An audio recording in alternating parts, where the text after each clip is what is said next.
Welcome to From the Red Couch, where local theater artists talk about the joys and challenges of creating theater in the Capital Region.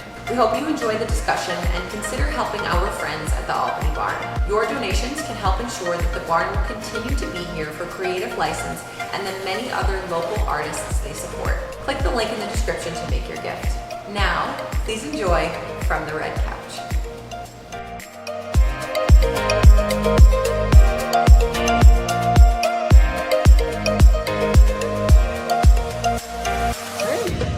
Hi. Nice to see you both. I know. This is so cool. Yeah, it's been fun, and it's fun to have the opportunity for the three of us to talk and kind of go back to where the company started.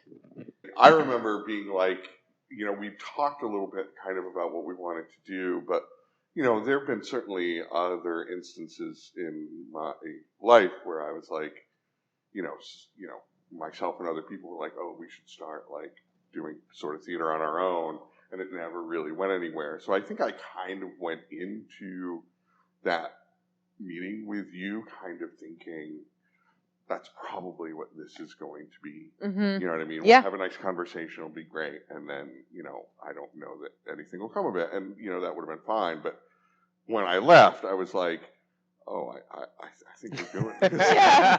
I think it's real. Oh boy. Yeah. Oh boy. Yeah. What have I got myself into now? Yeah, and I remember that was we had met for dinner to have that chat before rehearsal at Albany Civic, because the three of us actually were doing All My Sons at Albany Civic at that time, and that was we both had time to meet before rehearsal, so I think we kind of met and chatted about it, but then had to quickly switch to, okay, we're doing this other show now, so let's focus on that. And then I think really once All My Sons was done and we got into the summer, we were like, okay, this is really going to happen. We have to figure out a name. We have to find a venue. We actually wrote, I have it still at my house. It's in a frame, but a little napkin from the diner, and we wrote down what are the first 3 things that we have to do to start this company, and it was what shows do we want to do, where can we do them, and I think what ways can we do this that doesn't cost us any money, because we had no money at the time. How much did we know about the barn in that first meeting? If I remember correctly, I think it was one of those things where we were sending out emails and looking at Facebook pages for a lot of different organizations, and then Kristen had got back to us pretty really quickly. Yeah. And we sort of just fell into it here. Because it happened very fast. It was as I recall. Yeah, I remember it happened fast too. We had a meeting with Kristen, and it was this is it. This is where we're doing A Steady Rain. Yeah. Yeah. I mean, in general, I think our whole beginning was very fast, right? Because we had that meeting at Shortino's in March, because I remember it was around All My Sons, and then A Steady Rain opened in November. Yeah. So that's not a lot of time to get it together and find a place, pick a show, cast it, rehearse it, build a set. We did a lot of stuff in a short amount of time. And I remember talking about the barn and thinking about how perfect it seemed, or how serendipitous it was that we were looking, and then we had learned that they were looking, and it had all just been renovated, and there was a performance space, and it just it all somehow, the stars aligned, it fell into place. Yeah. Yeah. Which is pretty cool. And there were services we hadn't even begun to think about how to sell tickets to our show. Right. And then the barn was just we can do that. Yeah, exactly. There were all of these other little areas that we hadn't even considered that the barn naturally filled in, which was so nice, because then we could really focus on the three of us putting this show together. Right. And I don't even really remember how we landed on the show and what roles you guys would play. That all seems, probably just because it was so exciting to be doing this new thing, but that all just really seems like a wonderful blur to me. I think you were the one that sort of brought, mentioned it checks out that it would be a me thing, and I don't remember it.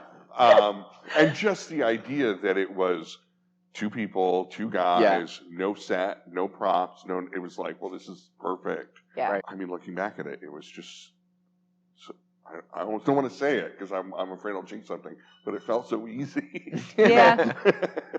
Yeah. And it was throughout the rehearsal process, it was just the three of us. And then when we needed technical support, it was Isaac. And the four of us are like best friends. So it was so easy because it was just four friends spending time together and like doing the thing that they love most. Yeah. What do you remember about like first hearing about A Steady Rain, like our crazy idea? I don't know. Like Casey, I don't know if it's because it was a long time ago or my brain is so full of other things at this point, but I don't remember like a whole lot of details. I remember you guys gave me the script. And I don't remember if you guys told me I don't know if you already had a character in mind or if I assumed who I'd be playing, but whatever conversation that was, it was obvious. I don't know how we landed on that. I don't know how I ended up. I think it just, I don't know. I think it just sort of fell into place like, Ian is suited to play this person. Oh, Aaron's suited to play the other guy. Us doing it the other way around. I can't even picture. No, I can't either. I think it was probably one of those things where like you read the script and you had Denny in mind, and then I read the script and I had Joey in mind, and it was like the conversation was 2.5 seconds, and it was like, okay. As we got ready for it, I remember you and I sitting at my dining room table mapping out the sound for the show, and then Isaac and Steve, my husband, in our garage, like building the window frames that was like our set decor, our set pieces, just out of this like very cheap material that we got at Lowe's. I mean, I think the whole thing cost us like next to nothing because we had next to nothing, so we had to be. Yeah, it was a table and 2 chairs. Right? Where did we get the table and 2 chairs? And chairs it was were here from the barn. Yep. And we built those 3 windows. Yeah. And I remember so it ended up being like window panes that we hung that had, I think, like a thick cellophane, right? It wasn't even that thick, but it was literally like saran wrap. Yeah, sort of. And we were so like, it's called A Steady Rain. There's so many mentions to like raining and downpours in the show. We have to get some sort of like rain effect going, and we like could not figure out how to do it, and we ended up just filling a water bottle with water, and before the show Isaac would just spray the I think frames. it was some other show that I had done that had sort of like a rain element. I think it was when I directed Enchanted April at Schenectady Civic. And there were windows, and somebody in that show was just like, well, if just before the show starts you spray those windows with water, through the course of the scene, those droplets will drop down like it's raining. And I mean, it was pretty far away on the stage. I'm not sure how much of that effect was conveyed. No, I think it was, because I remember there were lights. Remember there were like bright colored lights that shined up on the windows. I think it must have been pretty obvious. The difference between a clear sheet of what should have been glass, what was supposed to look like glass, but plastic versus something with droplets on it. I think it must have conveyed. Yeah. You're really lucky, actually, to get like a lot of good press leading up to the show.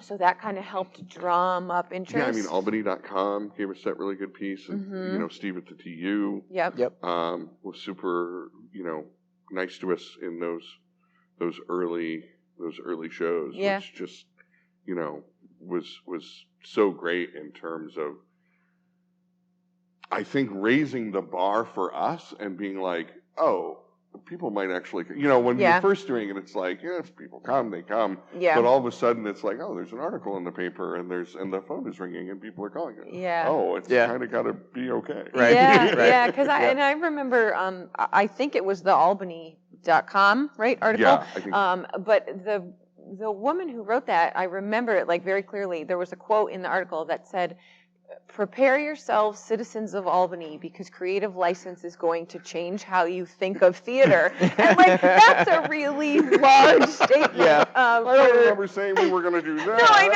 know. So it's just that's a lot to live up to. Yeah. So, while we definitely were like confident in our work that we were doing together, Right. but it was also like, oh, like you just said, like, this is a real thing. Like, people are going to read that and expect a certain thing from us. I mean, for me, I mean, and I feel this at work too, it's nice when I feel that the pressure is on because I don't settle. You know, it pushes me harder because I know that I have something to live up to. So, you know, I think in a way that's probably good. It sounds like a weird thing to say, but like when you're an actor and you're on stage, or even if you're just like in, you know, tech, or you're the crew or whatever it is, when something goes wrong in the middle of a show, obviously nobody wants that, right? You don't want that to happen. But like the feeling that you feel in that moment, right, of like, oh, this is a problem. I need to work with the people on stage with me to fix it. Like, I just don't think that, like, as an actor, you ever really feel more like present and alive than like when you are in those moments. Yeah, like, right. Absolutely. I'm taking us like years, you know, in like forward with this, but I remember doing row after row with you guys, and so the script was kind of tough, right? Because it was just like these conversations in a bar, and like we would have pages and pages of just us chatting, so it was kind of easy to lose the thread, right? Yeah. And I remember one time, I don't even know how it happened, but somehow we jumped. Was it really? I don't know. I'm just assuming. Might have been. But I remember we jumped like a solid page, and Yeah, there was like, I don't know if that was, but yeah. There was just like this mutual, like we were still saying our words, but between the three of us, it was like, oh, we are not where we're supposed to be. And in that moment, it was just like the three of us like working together to get us back on track. And I don't, that feeling of when that happens, well, I do love. It's awful because, I mean, even if you're still on track, so that's an instance of, we jumped a page, but we were still on track, right? We were still getting to the end. We weren't totally derailed. Right. But then, once that relief sets in, that you're on track, you're like, well, what did we skip? What got missed? I mean, it is. And so you're listening and trying to be present in the moment, but you're also thinking about everything you might have missed and how vital it is to what gets said in 4 pages or the end of the show. You know? Right. Yeah. So do I have to say insane. that line that I missed? Do I have to work that in because what you do later won't make sense? Yeah. There was a night of a steady rain where we did not mess up. We did not mess up. There was a it was the one night we didn't mess up. But there was a moment, and I don't know. There were a lot of similar scenes, right? That shows sort of like, I mean, it's fluid, but it sort of jumps back and forth between things that had happened in the past, and then like that interrogation room, right, where we're at the ends of the table. And there was I think it was one of the interrogation scenes where I just had this moment, and I was like, we're like 4 scenes ahead of where we're supposed to be. We're like not even close. So I I keep talking, and then at some point, I don't know if I went off stage, but I had this moment, and I was like, no, we're good. But it was like, it's that feeling. I mean, it is. There is no other way to describe it but like sheer terror. Yeah. And it's like this pool of anxiety just sort of like swallows you, and you're like, oh my god, what am I gonna do? When we did row after row together, I had never felt more like I knew if I screw up, if anything happens, like the 2 people that are here with me are like 2 people that I trust more than anybody like on the planet. So it was just like, it's like a whole other like really kind of comforting feeling being on stage with you guys. Ma'am? Are you talking to me? Yes. Hi. Hello. Have you been sitting here long? Did Ron see you coming? Ron. Yeah, the big guy kind of looks like Sasquatch. Because the thing is, Hi. Sorry, but what he's trying to say. because if Ron saw you come in, he probably I mean, would I have don't told know you. if it's Ron, but I ordered my beer, so. That's fine. That's cool. We will just sit somewhere else.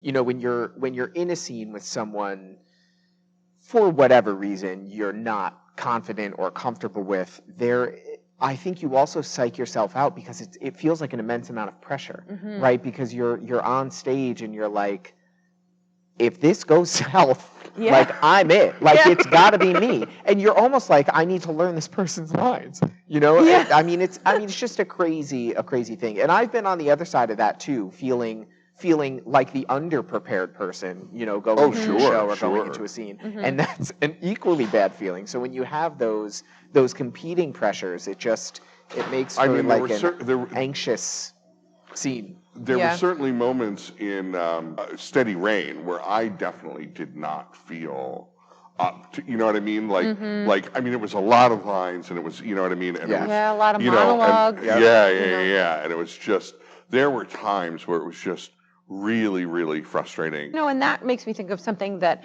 I think you and I have really come to understand about ourselves and how to run our company, is that, like, so, you know, in that example, you have one of the two roles in A Steady Rain, right? But you designed sound for that show. You and I produced that show. You and I managed the front of house stuff for that show. So we have absolutely put ourselves in positions where after the show, we're like, that was too much. I shouldn't have done that, right? Like when we did Row After Row, we did not do it here, which is like, you know, now we're like so comfortable here, but we did that in another building in Troy. So we were dealing with all of that, and we were both in it, and like, so having to do that, manage the venue, manage all of the producing stuff, I like almost lost my shit because it was just like, and it was just a lot of work. So I think we really learned, okay, if Aaron's going to be the lead in this one, like I have to do the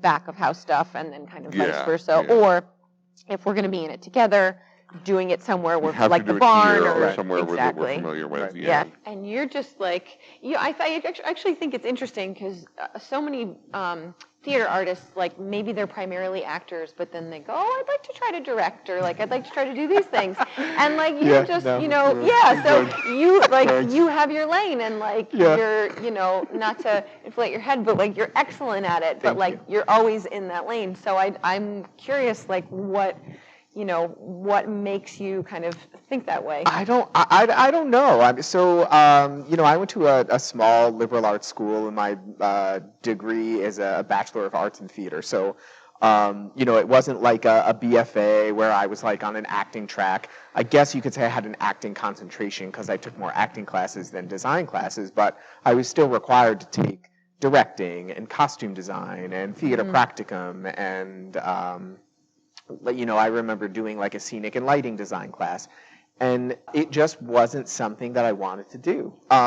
There were moments, I think, in my directing class, like the final was to direct like a 10-minute play, like a 10 to 15-minute play. That was fun. That was short. I think that's my limit. Like our first show together at Curtain Call was, help me. Leading Ladies. No. Yeah. No, it was No? the one with Looking the for transgender Normal? disorder. Looking for Normal. Yeah, that was the first one because we didn't have any scenes together in that show. Right? You played the son and I played the minister, and we didn't have any scenes together. But I had seen you in The Foreigner, and I'd seen you in the Shakespeare at Schenectady Civic that The Richard Tempest. directed, The Tempest. So I'd seen you, and I was like, oh, he's really good. He's somebody that I'd like to work with. And we were cast in Looking for Normal. And had no scenes We had no scenes together. And then after that, I think the next thing we did was Leading Leading Ladies. Ladies. Yeah. And that was just, I don't remember really having an experience that was just that crazy and that fun. It was so fun. So positive. Yep. John Noble and Jen Billington and Joanna Palladino, oh my God. I mean, they were so great. And Chris Anderson and Patrick Rooney. I'm just naming everybody like it's an award. But it was so, and Phil Rice directed it, right? Phil Rice directed that. Yeah. And it was just bonkers, and I had never really done that sort of cross-dressing comedy before. Yeah, no, me either. So I was definitely sort of stepping out of my comfort zone. I'm like, in heels? really? Yeah. The wig situation Right. on a sweaty man is not something you want to Yeah. discuss at We dinner. had somebody come in and take care of those wigs. Every bless after that. every Oh, weekend yes, they would God come whoever in that and like person was. like Yeah. you know Did you have dressers? Like, did you have people that helped you? zhuzh the wigs. We did, right? Wasn't Lori around? Or I might be thinking You're of... thinking of Irma Vep, I think. That's right. Irma Vep, Lori, I and don't Joanna think we- were like the dressers for Okay. Chris and I. Yeah, and Leading Ladies wasn't constructed in a way where you needed a quick change. It was a normal. I think. Yeah, I I had for that any one changes. bit where I had to keep like coming through the Right. door as Right toward the end. the wig Yeah. on, wig off. Yep. Oh my god. Right. So we've done a couple of these interviews so far, and everybody that has sat on these couches, when the conversation of like who's an actor you love to work with or who's like a generous actor that you've worked with, I'm not lying when I say almost everybody brings you up. Oh my God. And they That's all, so nice. yeah, and everyone's just really excited to like share the stage with you. They say that you're so generous and like you're always like kind of ready and prepared. But I mean it's really true because Well, thank you, everyone. But do you have any like memories of like just shows that have just like or like people maybe that you've worked Like with and you present don't company exclusive. Yeah, but right. just like really like standout moments that kind of shaped your theater career, I suppose. So one, this isn't a moment, but it's a show. One show that has always sort of, I mean, you have favorites this year and favorites next year and things like that. But I think one show that has always prevailed for me is Proof, which you were both there for. But I think it was because of Shannon and Joanna and Gary. It's one of those small shows. You've got a scene with everybody, right? So there's nobody you miss. Yeah. You're so tightly knit and in tune with each other. And just being on stage with those three who were so focused and so dedicated to like making that work was just a really, really rewarding experience. And the way the show turned out, it was just one of those things, when you're in a show that is like superb. Yeah. As a that was one of those director, for me. that's one of the few shows that I look back on and I go, I wouldn't change a thing. Yeah. I wouldn't wish for another thing. Anytime you do a show, you look at it and you're like, well, if we'd had more money, we could have done this, Right. or if we Yep. had more time, we could have Right. done this, or more people, or whatever. Right. But Proof was just one that I just, look back at that as sort of, and I think I think the experience of Proof and us working together as director and producer with Ian on stage. But I think Proof, because that experience was so rewarding, I think that was a big impetus in being like, I want to find a way to do this. Right. More, Yeah. Right. Yeah, Right. yeah, and Isaac was with us at Proof too, right? Yep. Isaac produced, and then it's really, there's a roster of folks that we work with on a regular basis, but almost at the core of like every single show, it's us and Isaac. Yeah, And yeah. we've been a team for years prior to Creative License being a thing, so it just felt like, well, of course, the Right. four of us would go into this, new thing together. Right. So. And I think it worked out that way, which is lucky. Sometimes you have these ideas, but even though you have good friends around you, they don't. But your heads were headed in the same direction. And obviously Isaac and I thought that you were worth following.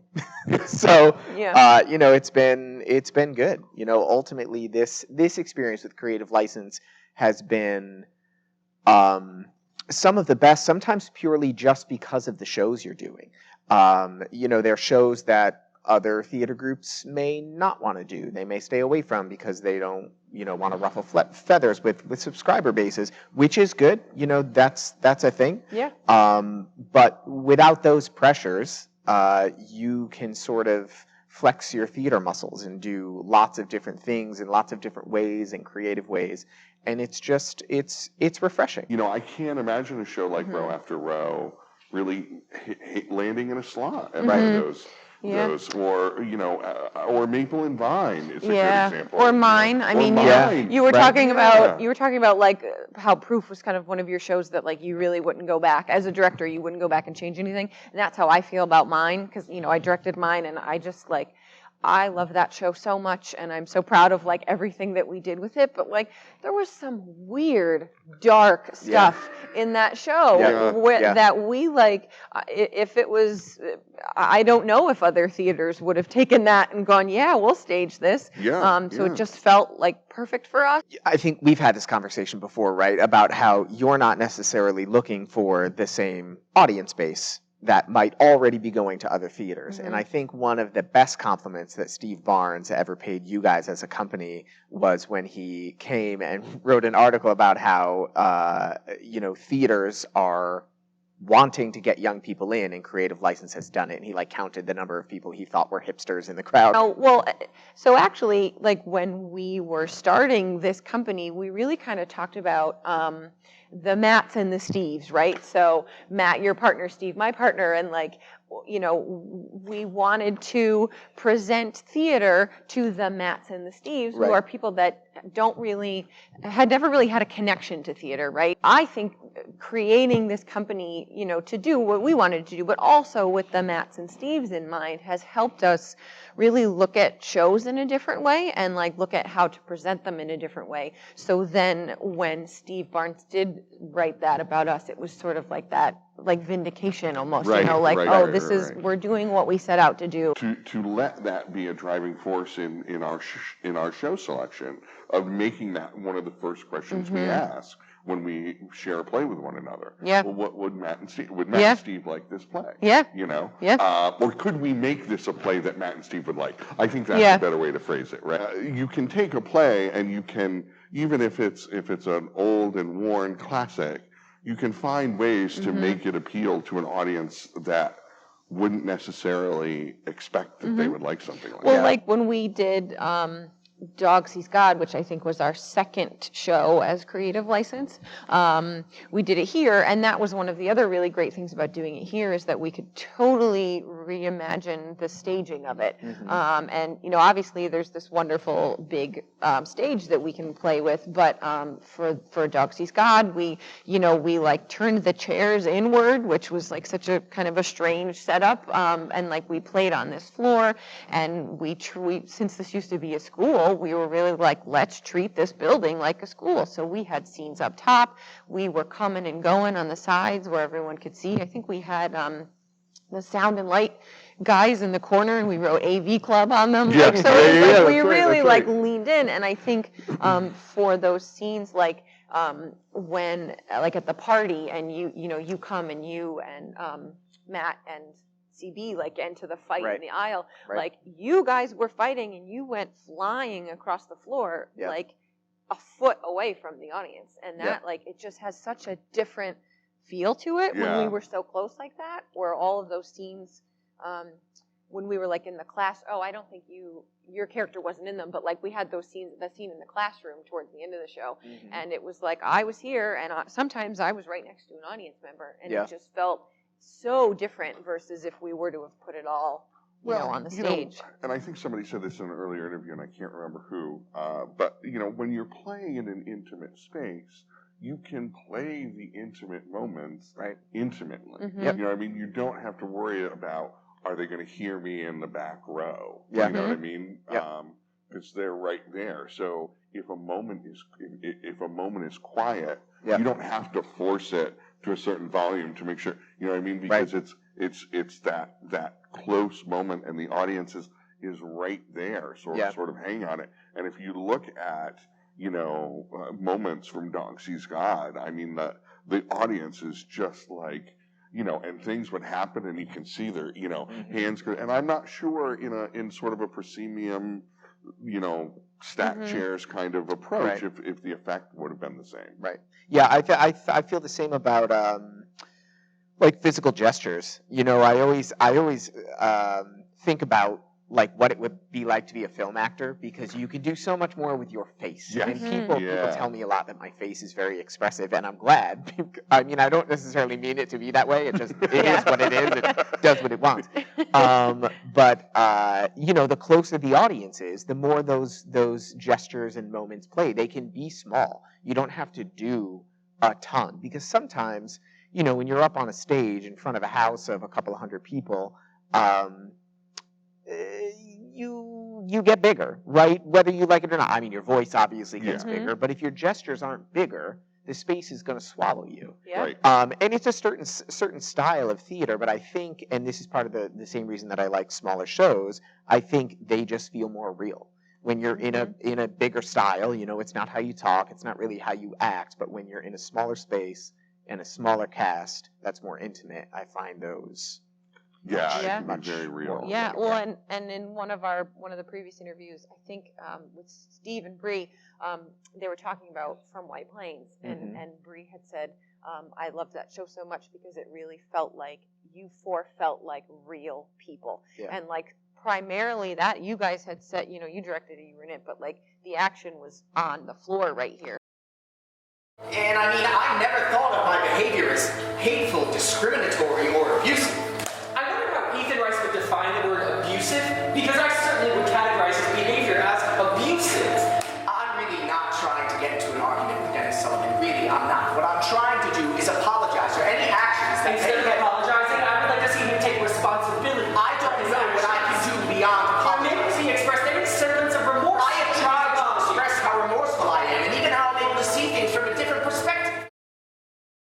We could talk for like hours, but but before we stop, I just kind of want to talk a little bit about like what's gonna happen now. Obviously we're on a break, Right. Hiatus. Yeah. Yeah, a brief hiatus for the C word, and but we're still banging away. We're doing these, which was just a way to sort of touch base with our fans and let them know we're still here, we're still working, we're still thinking, we're still being creative, and we've got some podcast stuff coming up, Some and other video projects some coming other up. video projects coming up that are very exciting that we can't quite talk about yet, but when we do, people are going to be excited. This was fun. It was. I love you both. I'm so glad that we got to chat today. Yeah. All right. Thanks.